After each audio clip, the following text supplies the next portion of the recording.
Salam Guru Penggerak. Assalamualaikum warahmatullahi wabarakatuh. Saya Siti Karomah dari SD Negeri 1 Ngaringan, calon guru penggerak Angkatan 9 Kabupaten Grobogan. Di sini saya akan memaparkan aksi nyata modul 1.4 Desiminasi Budaya Positif. Bergerak, bergerak, menggerakkan.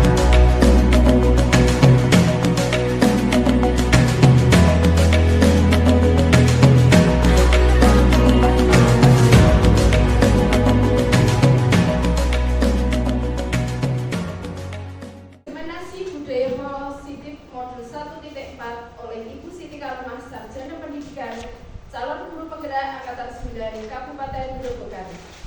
Acara yang pertama, marilah kita buka dengan bacaan basmalah bersama-sama. Bismillahirrahmanirrahim. Acara yang kedua, doa yang akan disampaikan oleh Ibu Karniti, Sarjana Pendidikan Islam, dipersilakan.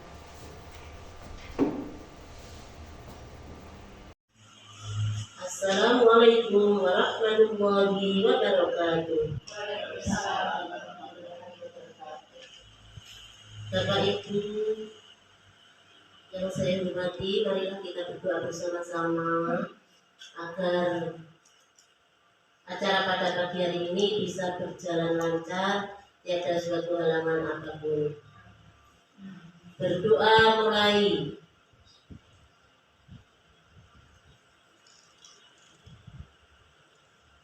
Selesai. Assalamualaikum warahmatullahi wabarakatuh. Acara selanjutnya, sambutan Kepala SD Negeri 1 Ngaringan, Ibu Titik Suwarni, Sarjana Pendidikan, dipersilahkan.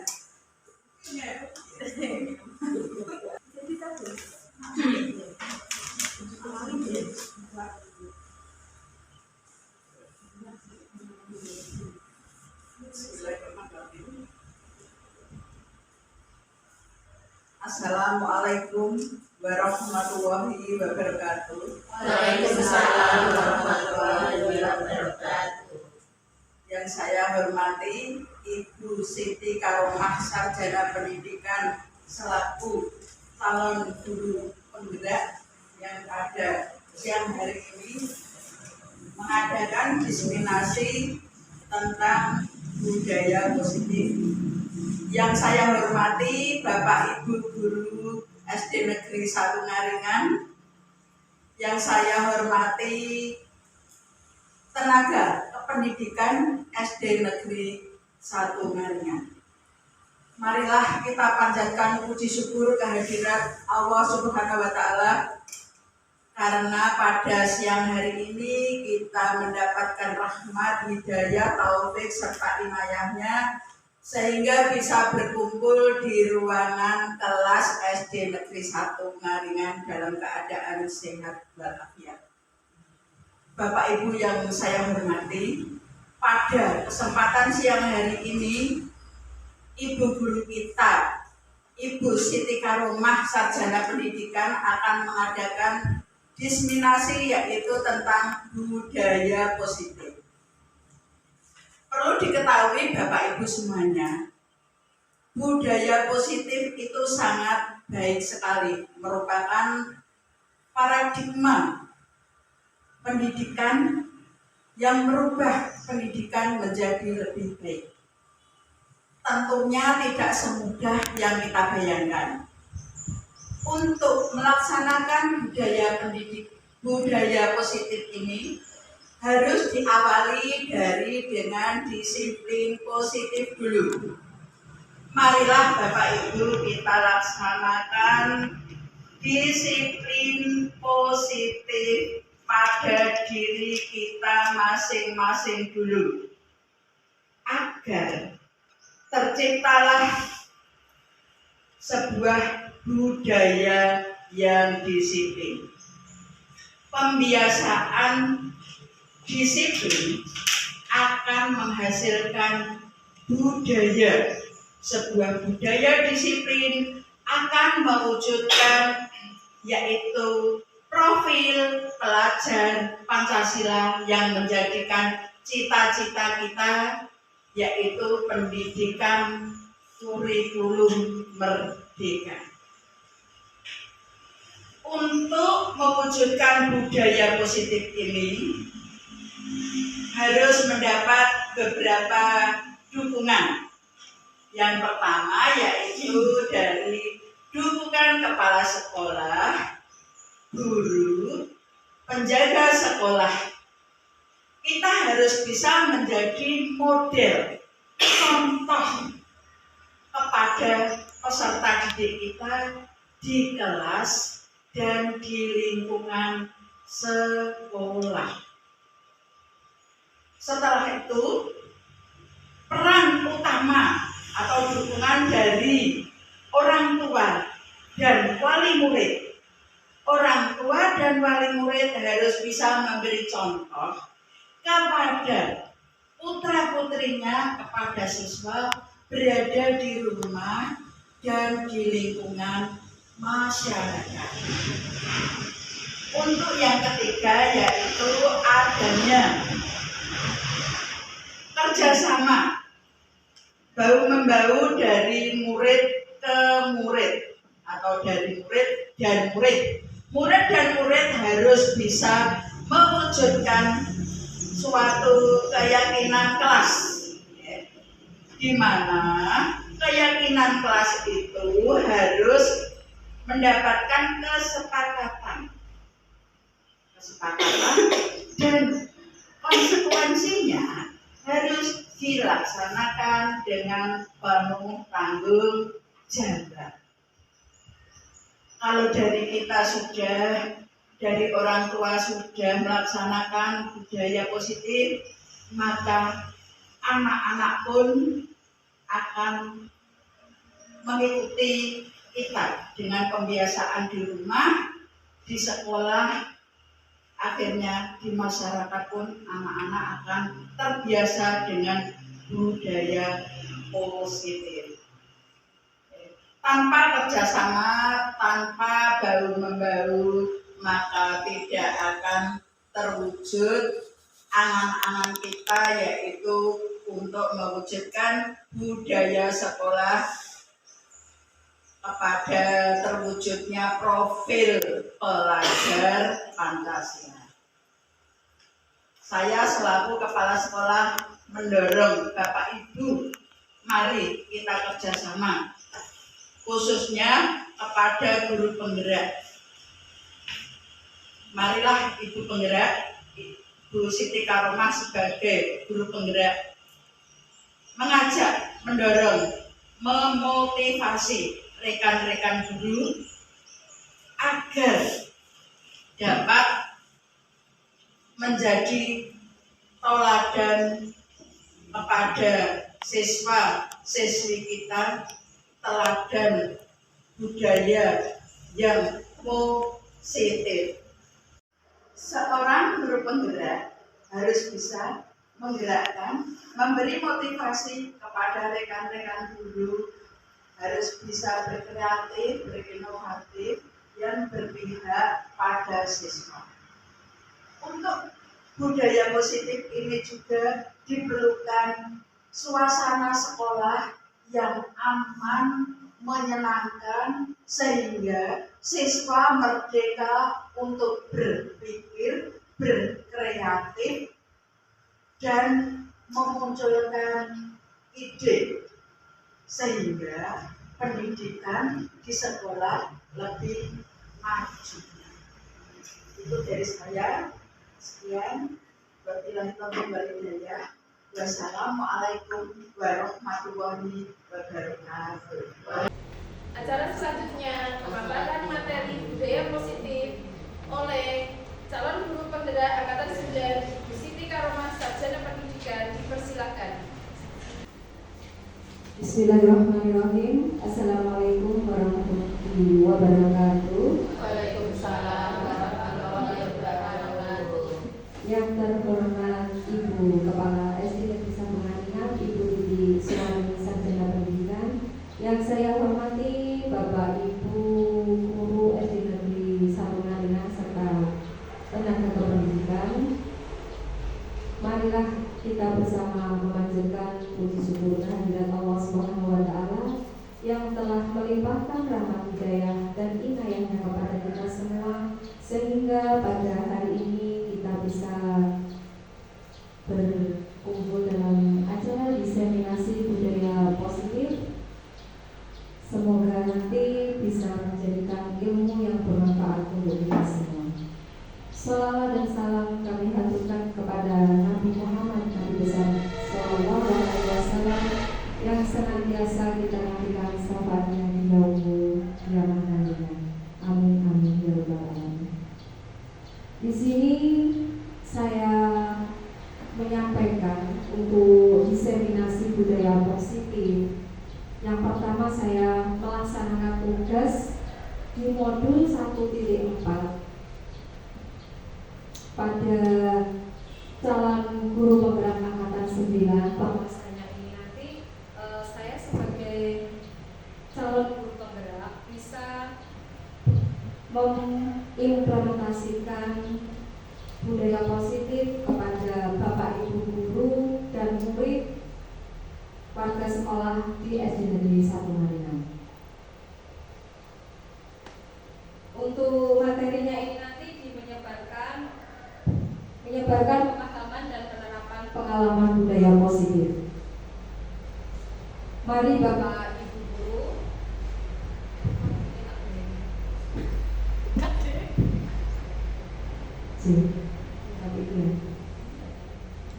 Mari Bapak Ibu guru semuanya, kita belajar bersama, berkolaborasi, saling mendukung demi terwujudnya budaya positif di sekolah kita tercinta ini, khususnya di SD Negeri 1 Maringan. Di sini saya bukan guru yang paling hebat, bukan guru yang paling pintar juga bukan. Kita bersama-sama untuk menuju guru yang menjadi lebih baik dan guru menjadi hebat bersama-sama.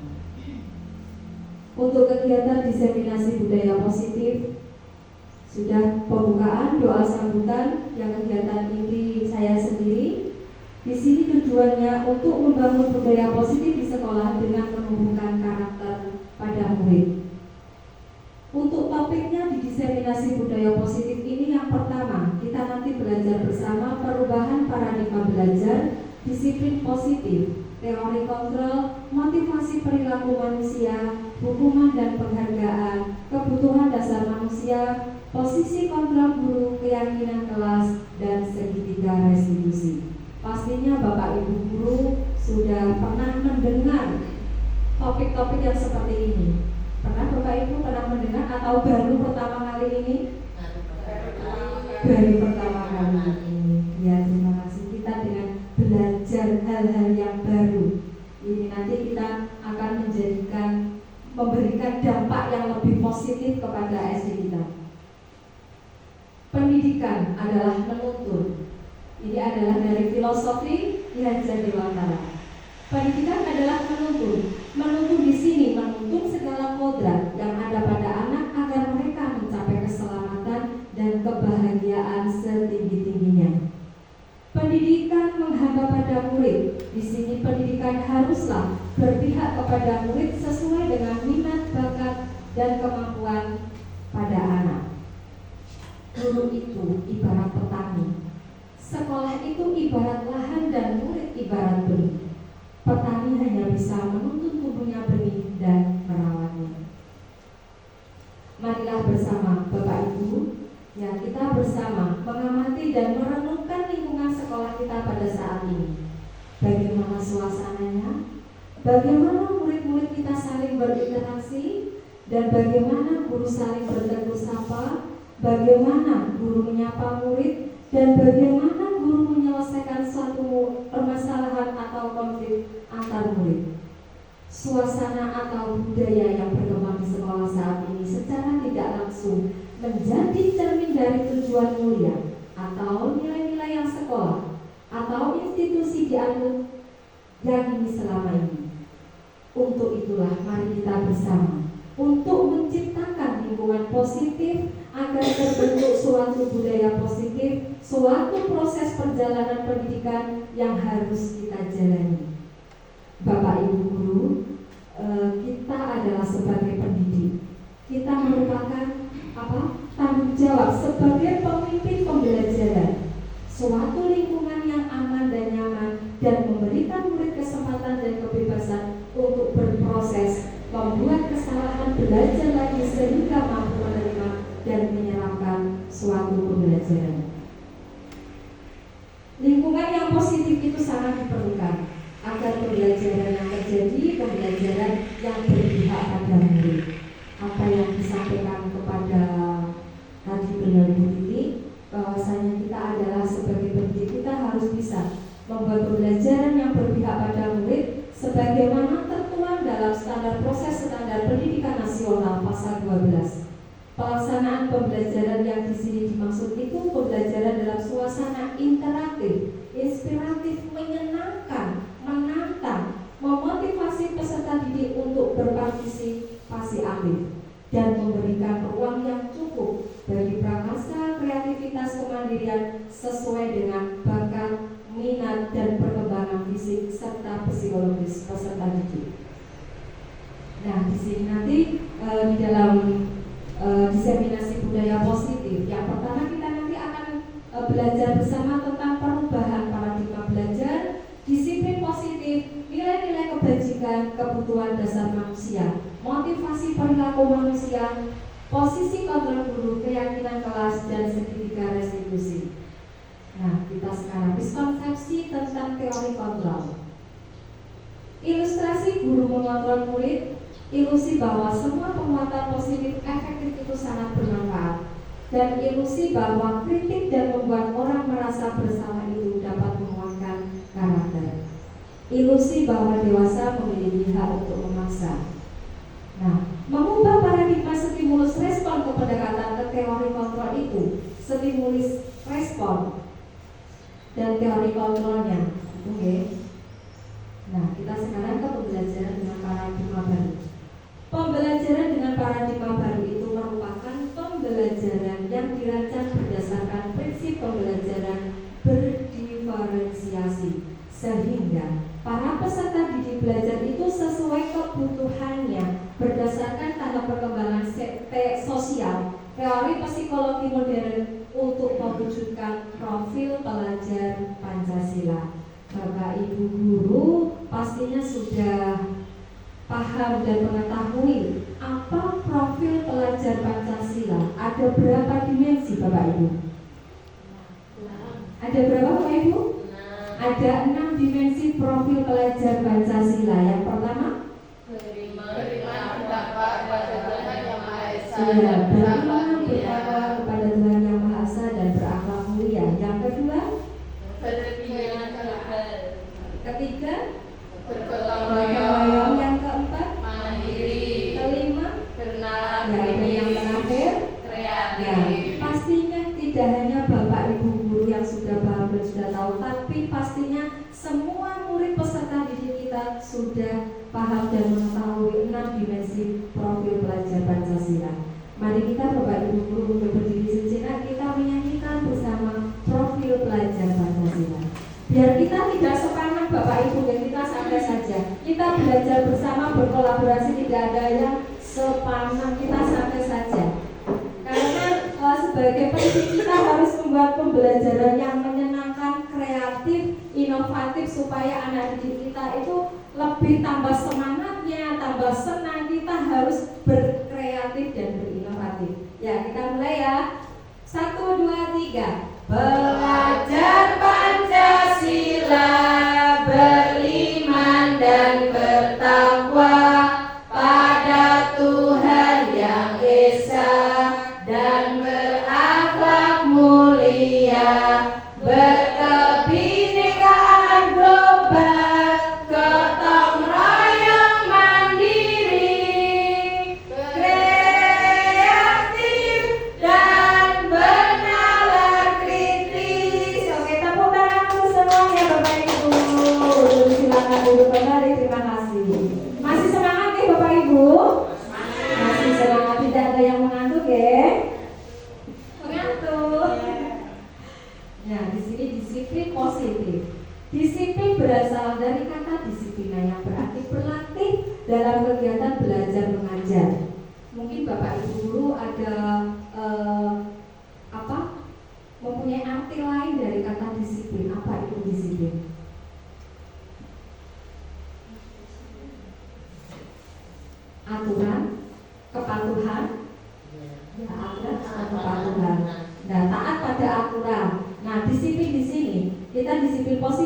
adalah salah satu cara penerapan yang bertujuan untuk menumbuhkan kesadaran serta memberdayakan anak untuk melakukan sesuatu tanpa sogokan, tanpa ancaman maupun hukuman. Dalam arti di sini sogokan itu pemberian hadiah atau imbalan. Dulu saya juga seperti itu untuk menerapkan ke peserta didik. Pastinya kamu kalau mau melakukan ini nanti dapat hadiah. Seperti itu masih ada ya Bapak Ibu. Nah, sekarang kita mulai belajar bersama untuk melaksanakan disiplin positif. Kita harus bisa melakukan tanpa sogokan, tanpa ancaman maupun dan hukuman.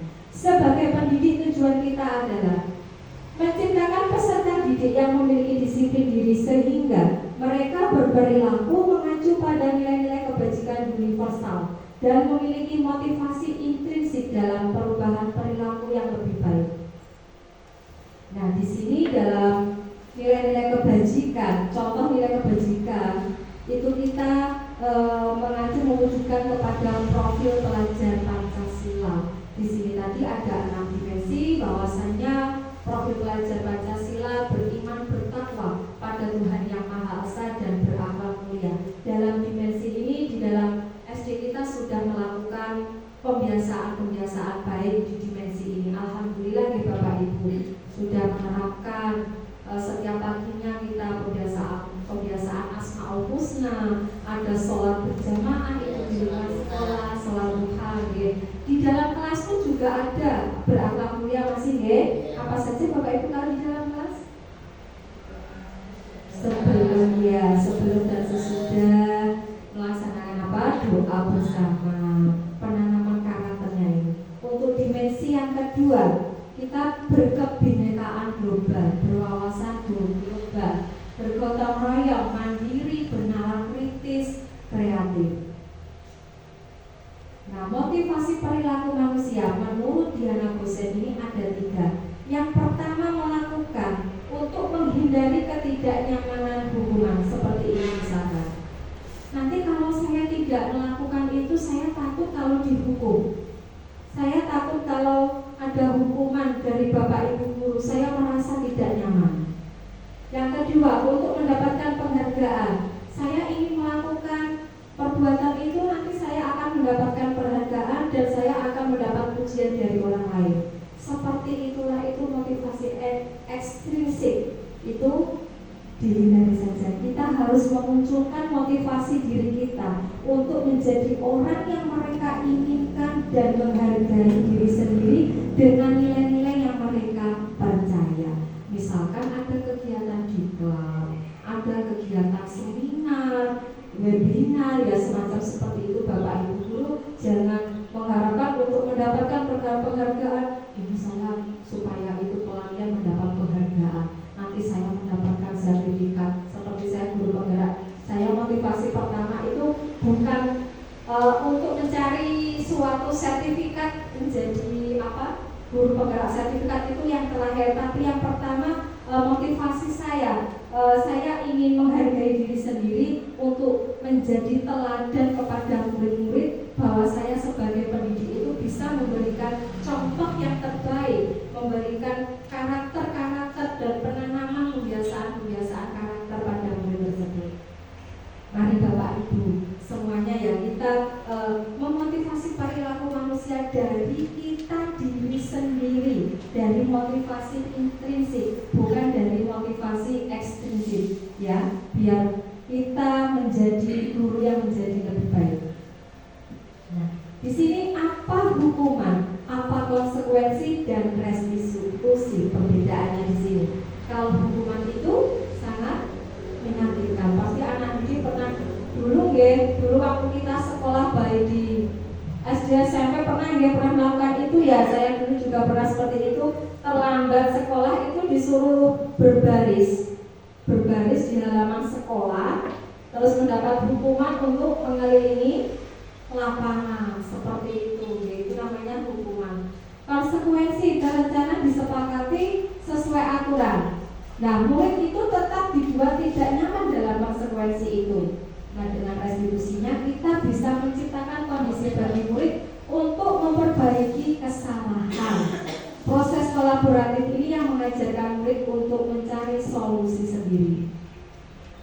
Nah, sekarang perbedaan. Kita ada contoh kasus. Pastinya ini contoh kasus ini sering kita jumpai di dalam kelas kita ya, baik di guru kelas maupun guru mapel olahraga maupun agama. Pasti kita sering memberikan tugas kepada peserta didik, dan peserta didik itu pasti ada yang tidak mengerjakan PR.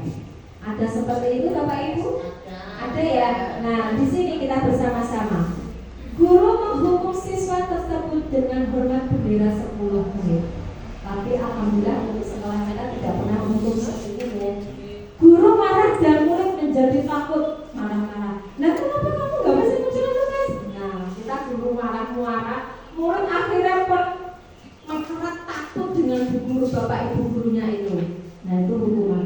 Untuk konsekuensinya, guru memberikan konsekuensi untuk mengerjakan PR ini hanya di jam istirahat atau dikerjakan sebanyak 3 kali lipat. Misalkan di kelas 2, adik tidak mengerjakan PR, bu gurunya ini ya, kamu nanti mengerjakan PR-nya di jam istirahat 3 kali lipat. Nah, guru tegas dan siswa menghormati peraturan. Ini contohnya konsekuensi.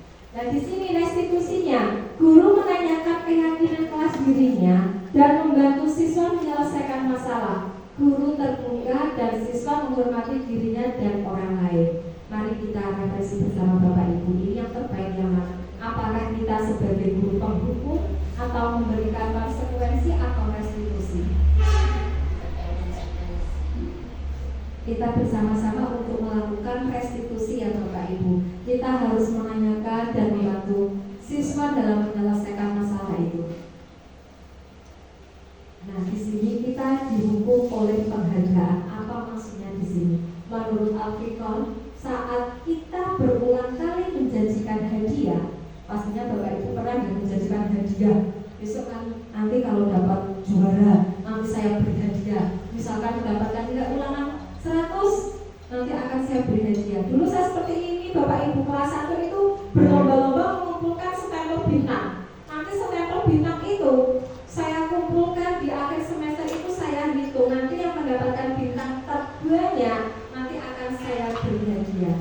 Nah, di sini saya kan belum belajar dari pendidikan guru penggerak, jadi belum tahu kita memberi penghargaan dengan hadiah seperti itu tidak baik. Nah, karena ini kita sudah belajar dengan apa itu di guru penggerak tentang penghargaan. Kita belajar sedikit demi sedikit bahwasanya untuk motivasi perilaku tadi tidak ada dari sogokan, tanpa sogokan, tanpa ancaman, tanpa hukuman. Okay.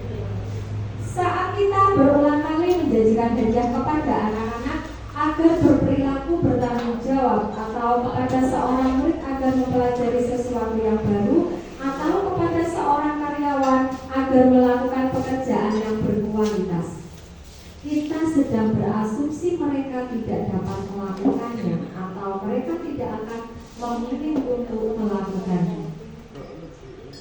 Penghargaan maupun hukuman adalah cara-cara mengontrol perilaku seseorang yang menghancurkan. Nah, diingat ya Bapak Ibu, kita memberikan penghargaan atau hukuman adalah itu cara mengontrol perilaku seseorang yang menghancurkan potensi untuk pembelajaran yang sesungguhnya. Secara ideal, tindakan belajar itu sendiri adalah penghargaan yang sesungguhnya. Penghargaan yang nilainya sama dengan menghukum seseorang.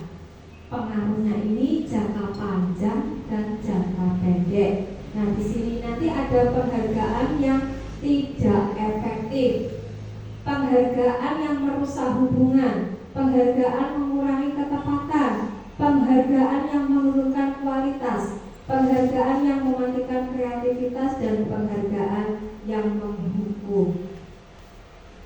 Nah, setelah kita ke materi topik hukuman, konsekuensi, yang kita nanti akan ke restitusi. Restitusi di sini adalah sebuah pendekatan untuk menciptakan disiplin yang positif.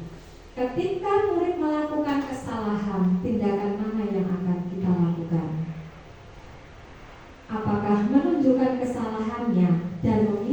melihat kesalahannya baik-baik. Yang kedua mengatakan, kamu seharusnya tahu bagaimana kamu seharusnya bertindak. Yang ketiga mengingatkan murid Bapak Ibu akan kesalahannya yang sama di waktu sebelumnya.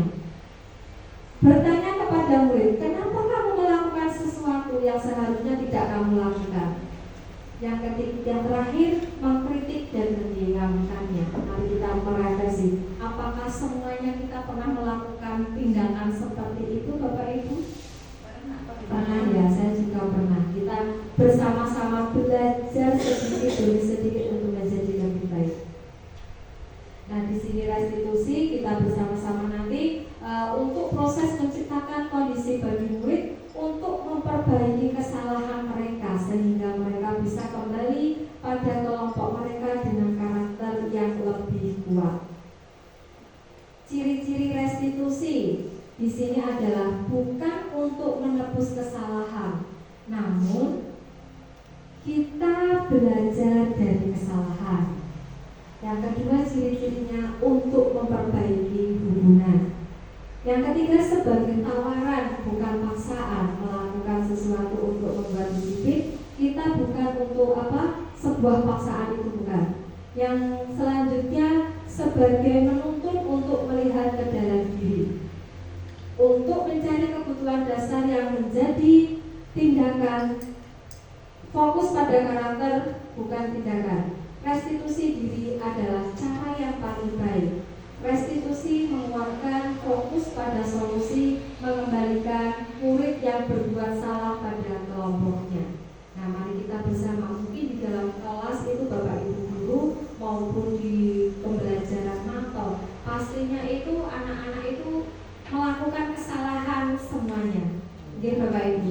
Nah, sekarang kita itu merefleksi caranya itu bagaimana untuk mengatasi anak-anak seperti itu dan supaya tidak akan mengulanginya kembali.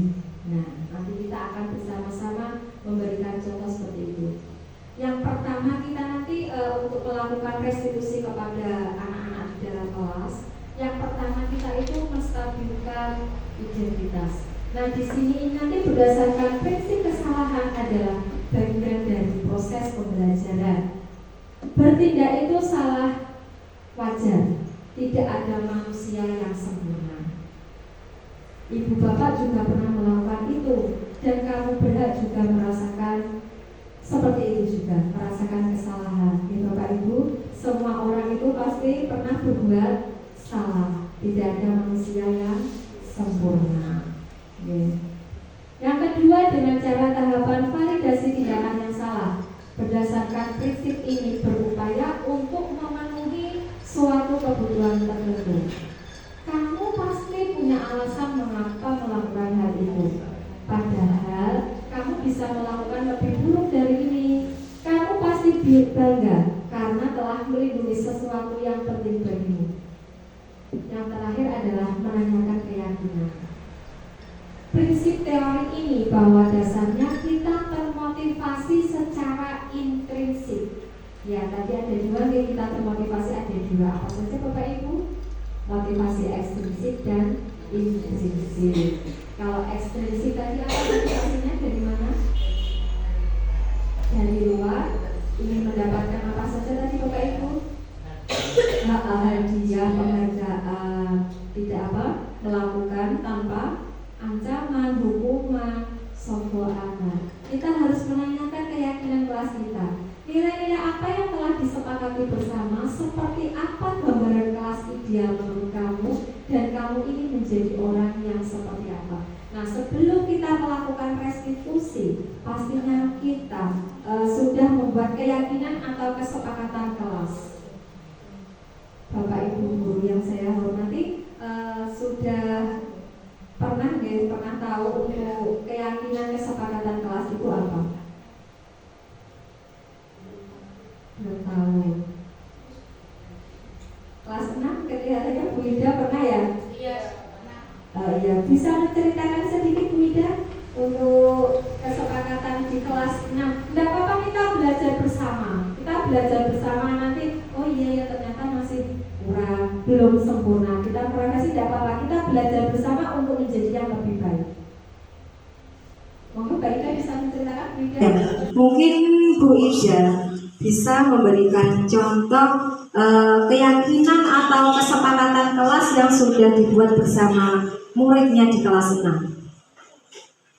Kesepakatan yang ada di kelas 6 kemarin sudah buat. Salah satunya yaitu kami membuat tidak boleh membuang sampah sembarangan atau tidak boleh membuang sampah di dalam kelas. Tidak boleh berbicara saat Bapak Ibu sedang menerangkan dan berbicara yang sopan. Itu diantaranya. Ya, terima kasih. Keyakinan-keyakinan itu yang membuat Bu Ida sendiri sebagai guru kelas 6 atau bersama murid. Itu kami membuat bersama dengan anak-anak. Itu kesepakatan yang disepakati dengan anak-anak kelas 6. Ya, terima kasih. Di sini nanti kita akan belajar ya Bu Ida, bahwasanya dalam pembuatan keyakinan kelas atau kesepakatan kelas kita harus menggunakan kalimat yang positif. Misalkan tadi tidak membuang sampah, berarti kalimat positifnya apa Bapak Ibu? Buanglah sampah pada tempatnya. Nah, buanglah sampah pada tempatnya atau menjaga kebersihan. Terus apa lagi tadi Bu Ida? Tidak boleh berbicara saat Bapak Ibu sedang menerangkan. Tidak boleh berbicara saat menerangkan. Kalimat positifnya apa Bapak Ibu untuk kebersihan? Hormatilah apabila ada orang lain yang sedang berbicara. Nah, saling menghormati ya, menghormati karena ada yang berbicara, jadi kita harus menjelaskan kepada peserta didik bahwasanya kita harus saling menghormati. Jika ada orang yang berbicara, kita harus diam. Ya, kita tidak boleh menggunakan kata tidak di dalam pembuatan kesepakatan atau keyakinan kelas kita. Nah, di sini kita bersama-sama untuk mempelajari apa keyakinan kelas. Mengapa harus keyakinan kelas bukan peraturan kelas? Mengapa Bapak Ibu? Mengapa kita harus keyakinan kelas bukan peraturan kelas? Bisa menjelaskan apa itu keyakinan, apa itu peraturan?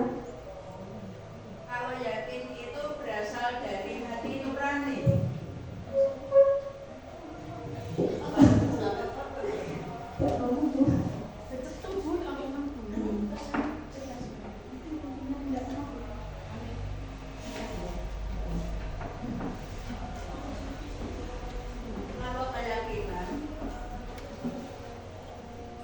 Kalau keyakinan itu berasal dari hati nurani murid sendiri. Berarti karena berasal dari hati nurani, maka anak tersebut apabila akan melalaikan kesepakatannya merasa bersalah.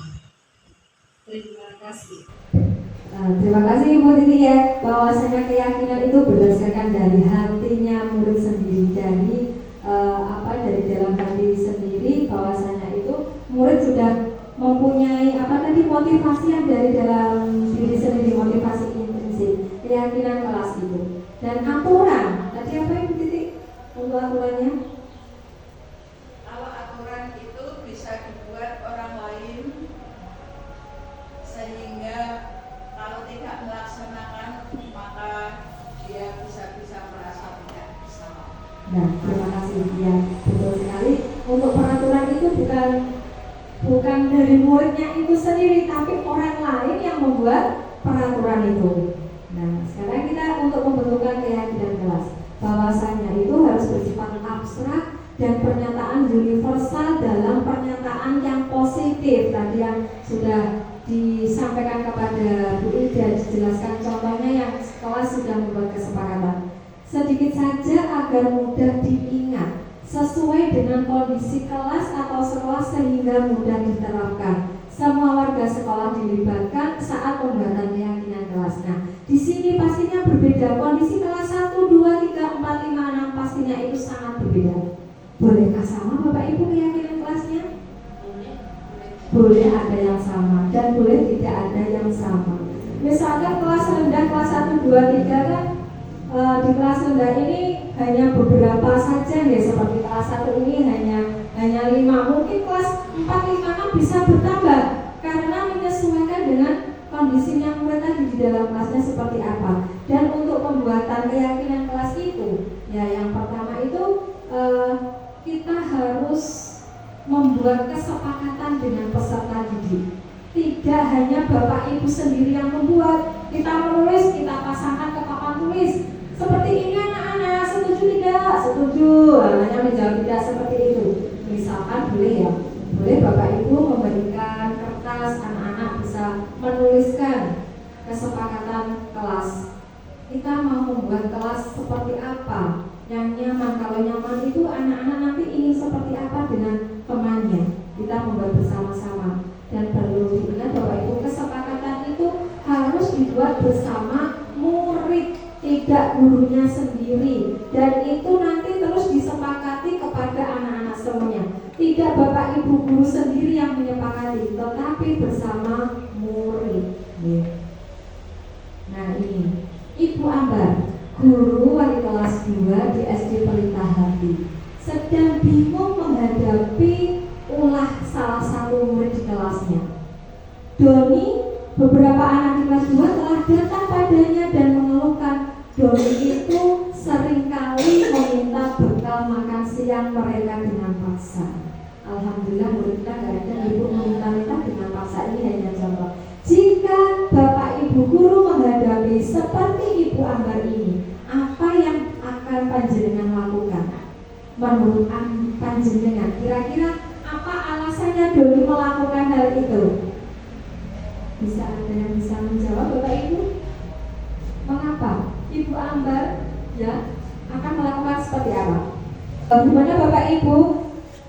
Apa yang akan Bapak Ibu lakukan misalkan Bapak Ibu itu posisinya di Bu Ambar? Siapa? Bisa raise hand? Nah, monggo beri nama ke depan langsung.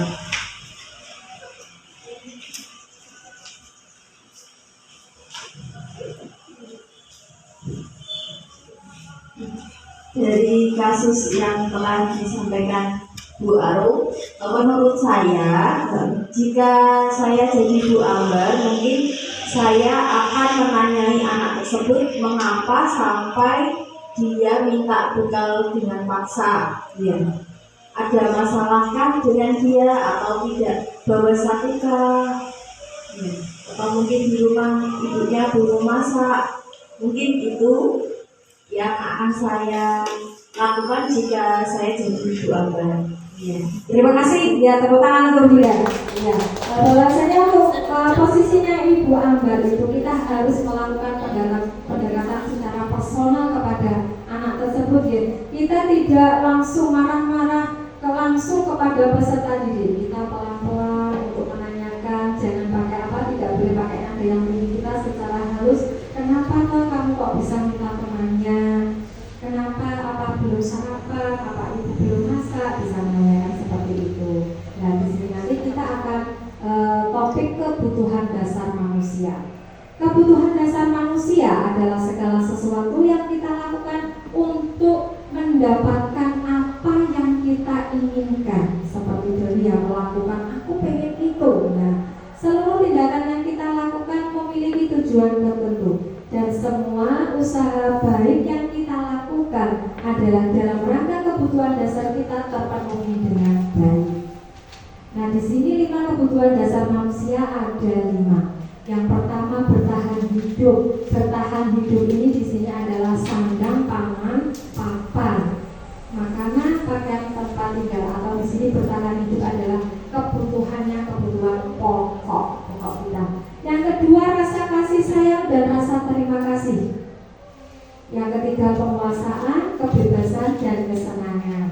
Nah dari ceritanya Bu Ambar tadi, kira-kira Doni ini melakukan hal seperti itu, ingin mendapatkan kebutuhan dasar manusia yang bagaimana?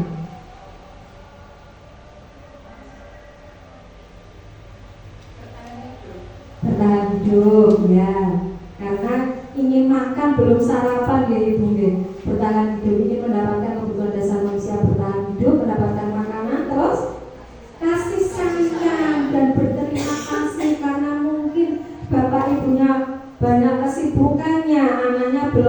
disiapkan sarapan.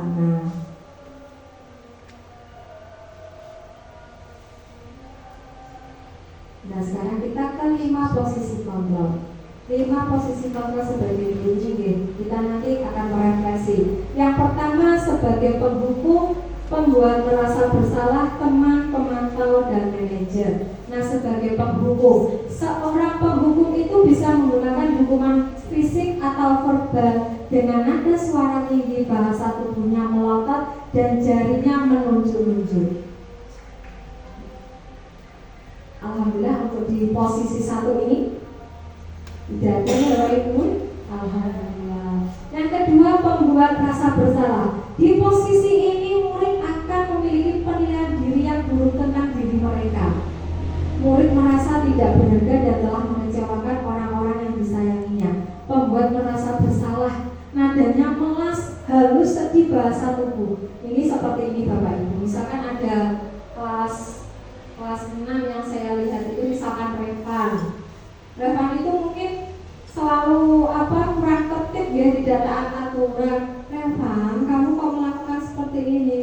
Nah, Bapak Ibu guru menanyakan, kamu tidak kasihan sama ibu kamu, sudah bekerja, sudah memberikan saku. Nah, ini bu gurunya itu kelas menanyakan seperti anak itu tadi. Nah, ini posisinya guru ini sebagai pembuat rasa bersalah. Nah, di sini sebagai teman mengontrol murid melalui persuasi. Hal negatif bila posisi teman adalah bila suatu saat guru tersebut tidak membantu murid maka akan kecewa. Dengan kata persuasif berarti kita itu mengajak kepada anak, ayo kamu melakukan itu, ayo. Dengan kata itu ya. Untuk posisi kontrol yang keempat sebagai pemantau, mengawasi dengan memberikan sanksi atau konsekuensi. Ini contohnya di saat kita melakukan asesmen atau penilaian. Kita mengawasi ada anak yang mendapatkan nilai misalkan yang kurang atau masih di bawah dengan teman-teman. Kita sebagai pemantau, nah kamu nanti kalau nilainya kurang akan diberikan konsekuensinya apa, akan melakukan apa. Di sini sebagai pemantau. Nah, di sini kelima ini yang terakhir ini kita sebagai posisi di mana guru berbuat sesuatu bersama dengan murid, mempersilahkan murid untuk mempertanggungjawabkan perilakunya, mendukung murid agar dapat menemukan solusi atas permasalahannya sendiri. Nah, di sini Bapak Ibu mengambil kertas, kita merefleksi bersama. Tidak apa-apa salah, tidak apa-apa nih Bapak Ibu. Kita merefleksi bersama. Kita sebagai guru menjadi apa tadi 5 posisi kontrol yang seperti apa? Nah, ini yang mana? Di antara 5 ini, penghukum, pembuat merasa bersalah, teman, pemantau, manajer. Nah, di posisi yang mana kan Bapak Ibu? Silakan nanti ditulis, langsung ditempelkan di depan ya.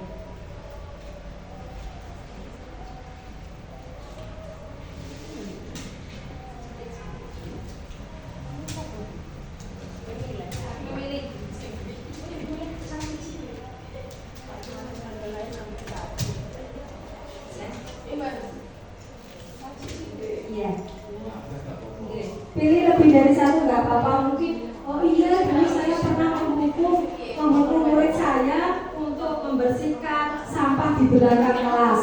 Nah, boleh 1, boleh 2. Ini memilih 5 posisi kontrol sesuai dengan Bapak Ibu. Sebagai penghukum, pembuat merasa bersalah, sebagai teman, pemantau, dan manajer. Posisinya Bapak Ibu guru pada saat ini sudah melakukan seperti apa? Sudah posisinya di mana itu?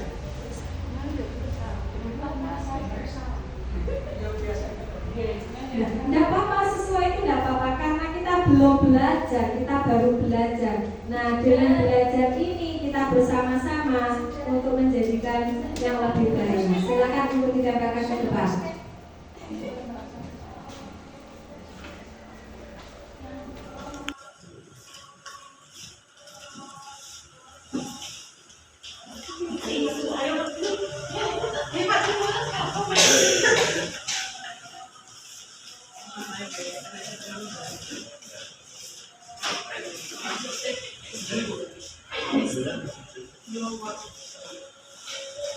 Iya, terima kasih. Di sini refleksinya Bapak Ibu guru semuanya.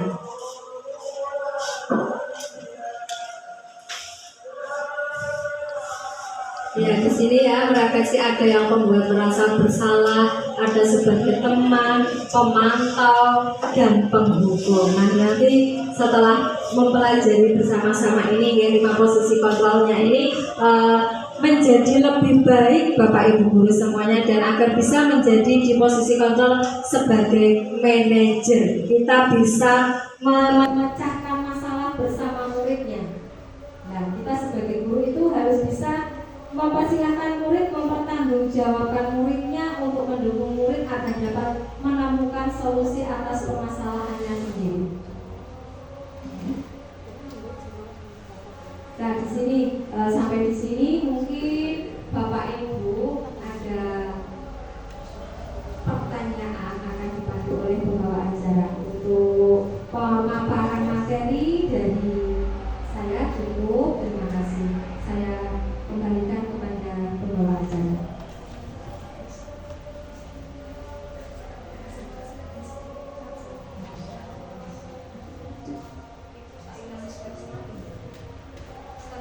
Terima kasih untuk Ibu Siti Karomah telah memaparkan materi budaya positif yang ada di SD Negeri 1 Ngaringan.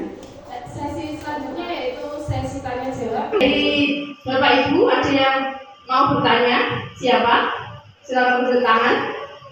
Ya, Bu Titik dulu. Terima kasih. Di sini saya akan menanyakan suatu hal, seberapa pentingkah budaya positif bagi sekolah? Terima kasih.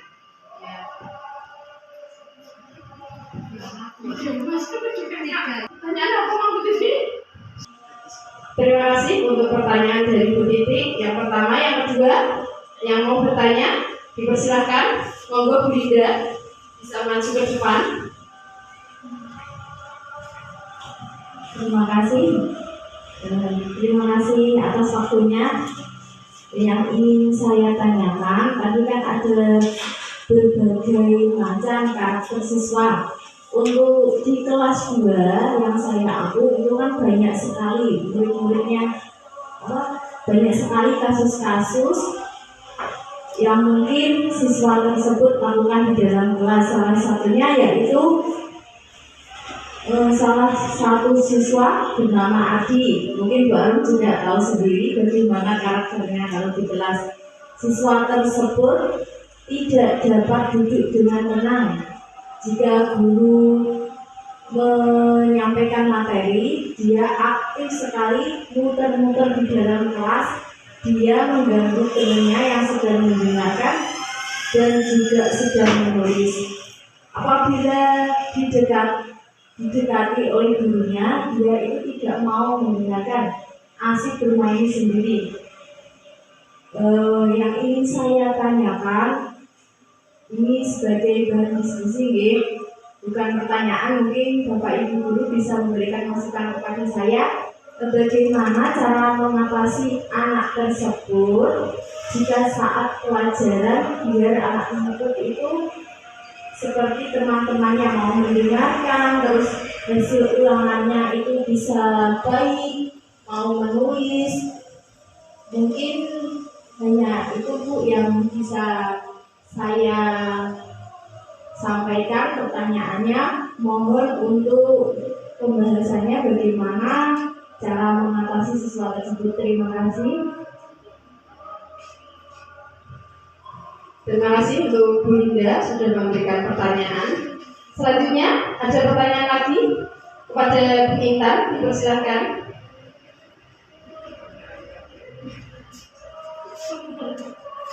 Terima kasih atas waktunya.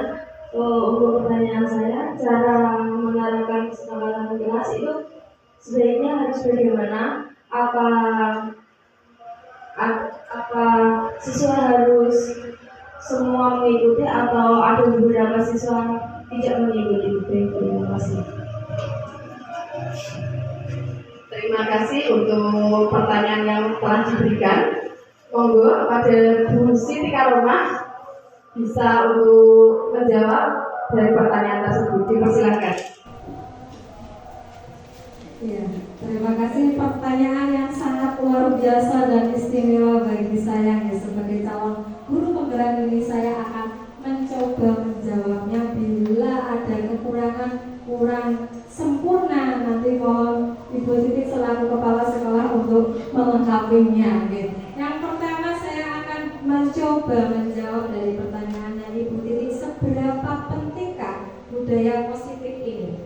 Nah, di sini menurut saya setelah mempelajari, setelah belajar di calon guru penggerak, di pendidikan guru penggerak sampai modul 1.4 ini, seberapa pentingkah budaya positif itu sangat penting, luar biasa. Tujuan utama kita harus bisa menerapkan budaya positif. Untuk apa? Untuk menciptakan lingkungan sekolah kita menjadi lingkungan sekolah yang aman, nyaman, kondusif seperti itu. Nah, dengan cara bagaimana? Dengan cara kita saling berkolaborasi, bekerja sama antara Bapak Ibu guru, peserta didik maupun warga sekolah yang ada di sekitar kita, itu harus bekerja sama dengan wali murid saja. Bahwasanya kita tidak bisa mewujudkan suatu impian sekolah kita itu kita sendiri, Bapak Ibu guru sendiri, itu pastinya tidak bisa. Ya kan Bapak Ibu?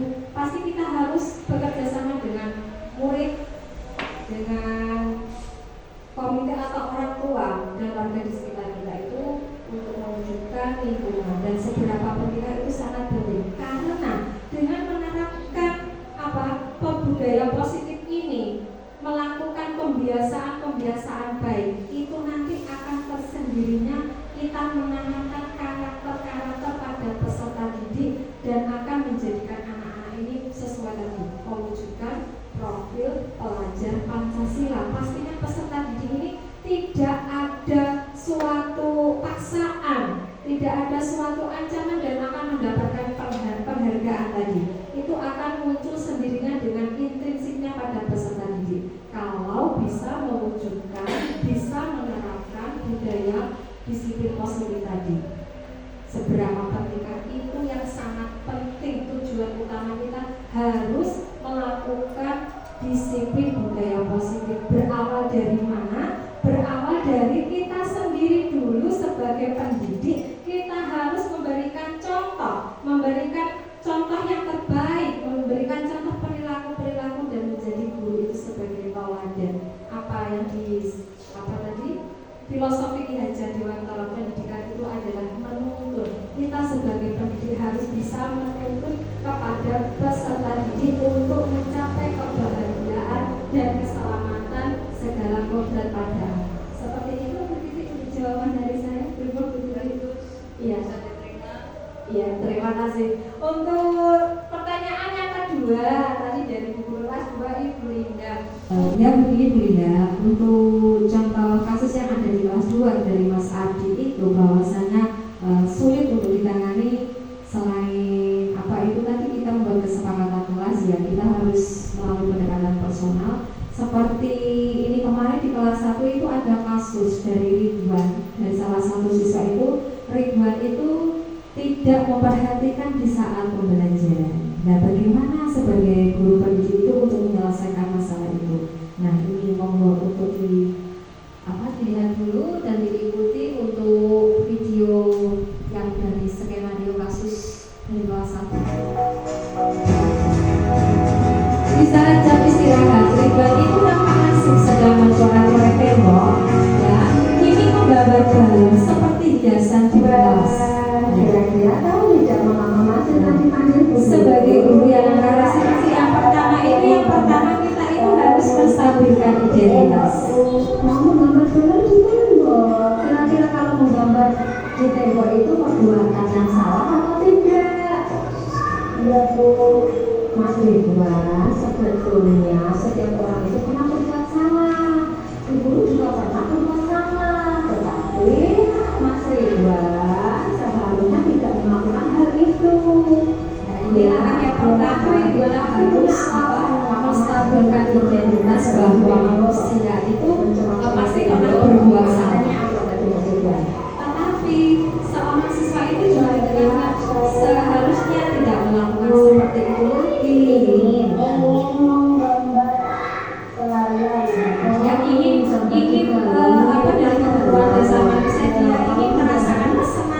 bahwa dia ingin menggambar. Nah, itu gambar. Kenapa Mas Ridwan tadi menggambarnya di tembok? Boleh tidak seperti itu? Perbuatan yang itu tidak salah. Nah, perbuatan yang salah ya. Mas Ridwan tahap yang kedua adalah tadi validasi tindakan salah, dan yang terakhir kita menanyakan keyakinan kelas kita. Menanyakan kepada murid apa keyakinan kelas kita atau kesepakatan kelas kita yang telah disepakati bersama. Kalau menurut Mas Ridwan, apakah tindakan Mas Ridwan yang mencolok tembok itu tidak sesuai dengan keyakinan kelas kita atau tidak? Di sini guru tidak akan menyalahkan. Di sini sebagai pendidik itu ya, kita tidak akan menyalahkan pada murid yang telah berbuat salah, tetapi kita sebagai guru, sebagai pendidik, tapi kita harus bisa membantu untuk mencarikan solusi kepada peserta didik itu yang telah berbuat salah. Bisa ya? Bisa. Demikian untuk itu ya Bu Linda, untuk cara mengatasi kasusnya adik di siswa kelas 2 mungkin mulai besok bisa diterapkan untuk pembuatan keyakinan kelas dulu. Kalau kita sudah membuat keyakinan kelas dulu, kita bisa meyakinkan dengan peserta didiknya kita itu pastinya perlahan sedikit demi sedikit akan memunculkan motivasinya kepada peserta didik, tidak dari luar tapi dari peserta didik itu sendiri. Itu Linda, terima kasih. Ya. Untuk dari jawaban pertanyaan dari Bu Ita tadi, gimana Bu Ita cara menerapkan kesepakatan kelas? Iya, cara semua menaati apa?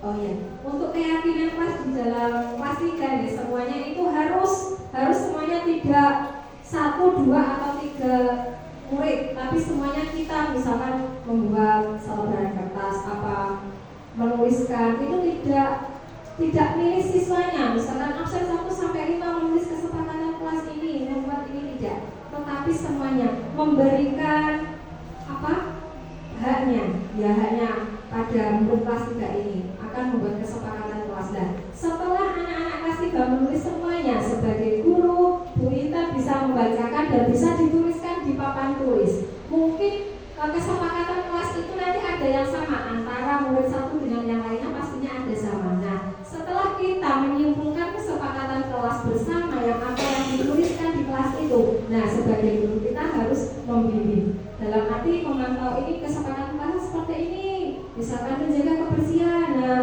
setuju tidak anak-anak kalau kita yang pertama selalu menjaga kebersihan di dalam kelas. Nah, setelah makan jajan, tolong buanglah ya sampahnya di tempat sampah, tidak ada yang membuang sampahnya itu di laci. Ini contohnya kesepakatan kelas dan harus disepakati bersama-sama murid, tidak guru membuat kesepakatan sendiri. Nah, seperti itu. Ada lagi yang ditanyakan? Oh ya, mungkin itu dari pertanyaan dari Bapak Ibu guru kelas ya. Sekarang monggo untuk Bapak atau Ibu guru atau mungkin dari pendidikan agama atau dari PJOK. Oh ya Pak Wakil, monggo dipersilakan untuk memberikan pertanyaan dari guru mapel pendidikan jasmani olahraga ya. Mungkin ada permasalahan dalam kegiatan pembelajaran di PJOK, mungkin kegiatan yang ada di dalam kelas atau di luar. Monggo Pak Wakil.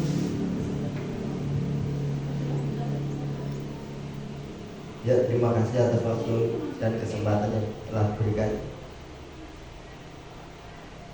Pertanyaannya, untuk saya seorang guru PJOK, dalam pembuatan kesepakatan kelas, apakah sama dengan guru kelas atau membuat kesepakatan sendiri? Terima kasih. Ya, terima kasih pertanyaan yang istimewa dari guru PJOK.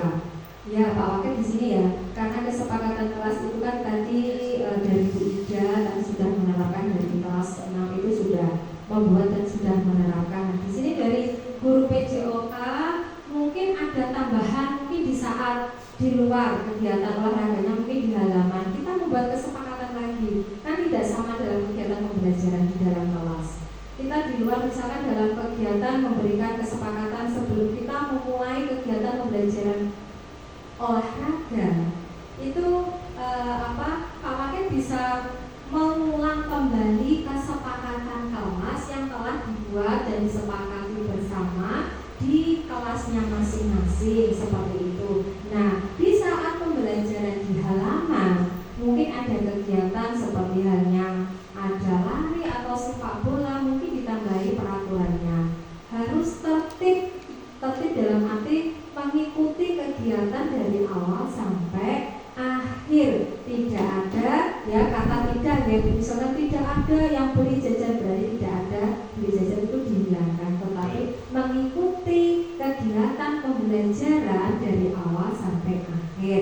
Nah, nanti di dalam pembelajarannya Pak Wakil itu menjelaskan kegiatannya, tujuan pembelajaran di saat kegiatan pembelajaran olahraga. Seperti itu Pak Wakil ya. Kesimpulannya berarti dalam kesepakatan bersama murid-murid mungkin kegiatan pembelajarannya di kelas 6 jam atau kelas 6 anak-anak diajak ke halaman, mungkin mau kegiatan berlari atau sepak bola atau voli. Nah, di dalam kesepakatan kelas tetap ditekankan kembali, diingatkan kembali bahwasannya itu anak-anak selalu tertib dengan keyakinan kelas itu. Nah, di luar dari itu nanti di kegiatan jam pembelajaran ditambahi kesepakatan kelasnya. Nah, seperti itu Pak Wakil. Terima kasih sudah sesuai dengan harapannya atau inginan dari Pak Wakil Nomor.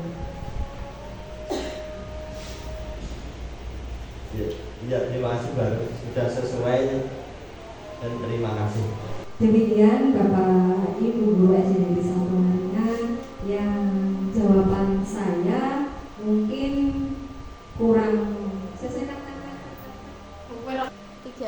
Terima kasih kepada Bapak Ibu yang telah memberikan tanggapan atau umpan balik dan memberikan pertanyaan. Itu jawaban dari saya selaku pemampar materi dari diseminasi budaya positif. Mungkin ilmu dari diseminasi ini sangat bermanfaat dan bisa kita untuk menerapkan dan mengimplementasikan kepada lingkungan sekolah kita. Sekali lagi saya mengucapkan terima kasih kepada Ibu Titi Suwani Sarjana Pendidikan selaku Kepala SD Negeri 1 Ngaringan yang selalu mensupport dan memotivasi saya untuk melaksanakan tugas-tugas di pendidikan guru penggerak ini. Dan saya sekali lagi mengucapkan terima kasih yang tak terhingga kepada Bapak Ibu guru dan karyawan SD Negeri 1 Ngaringan yang selalu membantu dan berkolaborasi dan menjadi lebih baik kepada kita semua. Mohon maaf apabila ada tutur kata dari saya selaku pemaparan materi kurang berkenan. Kurang lebihnya mohon maaf yang setulus-tulusnya. Wabillahi taufiq wal hidayah. Wassalamualaikum warahmatullahi wabarakatuh. Waalaikumsalam warahmatullahi wabarakatuh. Salam guru penggerak, tergerak, bergerak, menggerakkan. Terima kasih untuk pemaparan yang disampaikan Bu Siti Karomah. Mari untuk refleksi kepada Bapak Ibu guru yang mau memberikan refleksi timbal baliknya, yang mewakili siapa? Bu Linda ya. Dipersilahkan.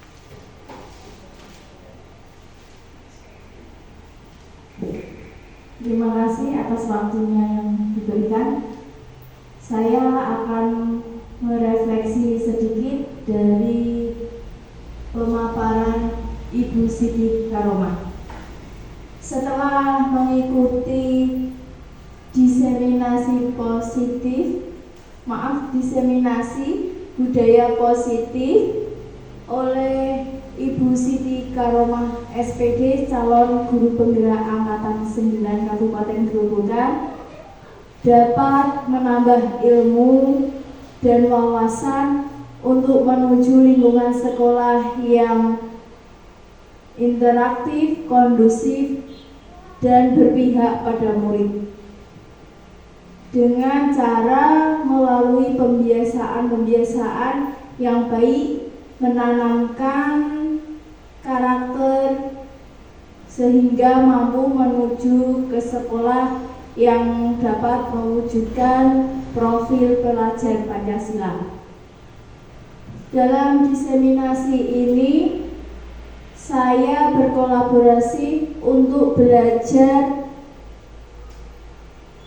menangani paradigma baru, teori kontrol,